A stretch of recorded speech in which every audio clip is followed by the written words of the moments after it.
नमस्कार मित्रों। आज मेरे साथ हैं ज्योतिषाचार्य नितिन मुंदड़ा।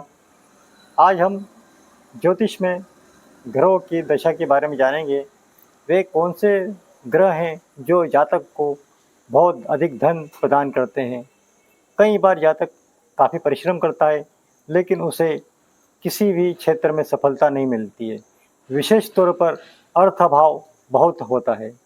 तो हम ज्योतिषाचार्य से जानेंगे कि इन ग्रहों को अनुकूल कैसे किया जा सकता है, जिससे जातक को कम परिश्रम में अधिक धन प्राप्त हो सके। तो आइए हम जानते हैं ज्योतिषाचार्य से। जय श्री नितिन जी। कृष्णा। मैं आचार्य नितिन मुंदड़ा आप सभी लोगों का स्वागत करता हूं। आज हम धन के विषय में चर्चा करेंगे कि मुख्य रूप से कौन से कारक ग्रह होते हैं जन्म कुंडली में जो धन की अच्छी स्थिति जातक की करते हैं, जिसके फलस्वरूप जातक सभी प्रकार के सुख ऐश्वर्य प्राप्त करता है। कई बार जन्म कुंडलियों में देखा गया है कि शुक्र अगर लग्न में या बृहस्पति लग्न में बैठते हैं तो जातक के पास पूर्ण मात्रा में धन की प्राप्ति होती है। जातक अच्छे से व्यवसाय करके या नौकरी करके धन संचय करता है और उस धन को अच्छे कार्यों में लगाता है। लेकिन कई जन्म कुंडलियों पे रिसर्च के तौर पर यह पाया गया है कि शुक्र और गुरु लग्न में बैठने पर भी जातक को धन संचय नहीं करने देते। जातक बहुत परिश्रम करता है, बहुत तकलीफ उठाता है, फिर भी उसको धन की प्राप्ति नहीं हो पाती।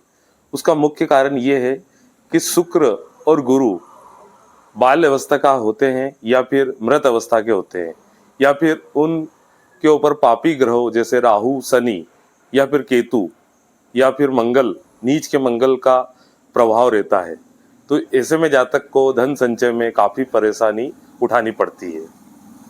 साथ ही अगर जन्म कुंडली में बृहस्पति द्वितीय भाव में स्वग्रही धनु राशि या मीन राशि में या अपनी उच्च राशि कर्क में बैठते हैं तो जातक को प्रचुर मात्रा में धन की प्राप्ति होती है। ऐसा जातक या प्रोफेसर होता है या फिर कई आध्यात्मिक कार्य में उच्च स्तर पे होता है, या फिर बहुत बड़ा ज्योतिषी होता है, या फिर कोई स्कूल या फिर कोई बिजनेस करने वाला होता है, तो जातक को बहुत अच्छी सफलता मिलती है। साथ ही जातक शिक्षा के क्षेत्र में भी सफल होता है, क्योंकि द्वितीय भाव प्राथमिक शिक्षा का भी होता है। इसी प्रकार बृहस्पति अगर चतुर्थ भाव में स्वग्रह राशि में धनु या मीन या उच्च राशि कर्क में बैठते हैं तो जातक को सभी प्रकार के सुख ऐश्वर्य की प्राप्ति होती है। साथ ही राजयोग का भी निर्माण होता है। अगर पंचम भाव में बृहस्पति अपनी मूल त्रिकोण राशि या स्वग्रह राशि या उच्च राशि में बैठते हैं, क्योंकि पंचम भाव में बृहस्पति बैठते हैं तो उसकी सप्तम दृष्टि एकादश भाव पर पड़ती है, तो जातक प्रचुर मात्रा में धन का संचय करता है और अच्छे से कार्य करता है। इसी प्रकार अगर बृहस्पति भाग्य स्थान में अपनी मूल त्रिकोण राशि, स्वग्रही राशि या उच्च राशि में बैठते हैं बलवान होकर 12 से 18 डिग्री पे, तो जातक बहुत धार्मिक होता है, ज्योतिषी होता है और जातक को एक दिव्य दृष्टि प्राप्त होती है, जिसके फलस्वरूप जातक दूसरे लोगों का, जो परेशान लोग हैं, उन लोगों का जीवन अच्छे से संवार सकता है। ऐसी जातक में एक आध्यात्मिक शक्तियाँ होती है, कुंडली शक्ति जागरण करने की शक्ति होती है और जितनी भी ब्रह्मांड में फैली हुई ऊर्जा है उससे संपर्क साधने की शक्ति होती है। इसी प्रकार बृहस्पति दसम भाव में अपनी मूल त्रिकोण राशि या स्वग्रही राशि में बलवान स्थिति में बैठते हैं तो जातक को कर्म क्षेत्र बहुत शानदार मिलता है। जातक एक प्रकार से मैनेजर होता है, या फिर बैंक में उसकी अच्छी पोस्ट होती है, या फिर कोई सा भी कार्य करता है उस पर बहुत उच्च पद पे जातक आसीत रहता है। इसी प्रकार अगर बृहस्पति एकादश भाव में स्वग्रही राशि या मूल त्रिकोण राशि या उच्च राशि में बैठते हैं तो जातक को बहुत अच्छी सफलता प्राप्त होती है। जातक जो भी कार्य करता है, एक चाय की दुकान से लेके तो बड़े बड़े 5 स्टार होटल तक, अगर कोई भी कार्य करता है तो जातक को बहुत अच्छा धन संचय होता है।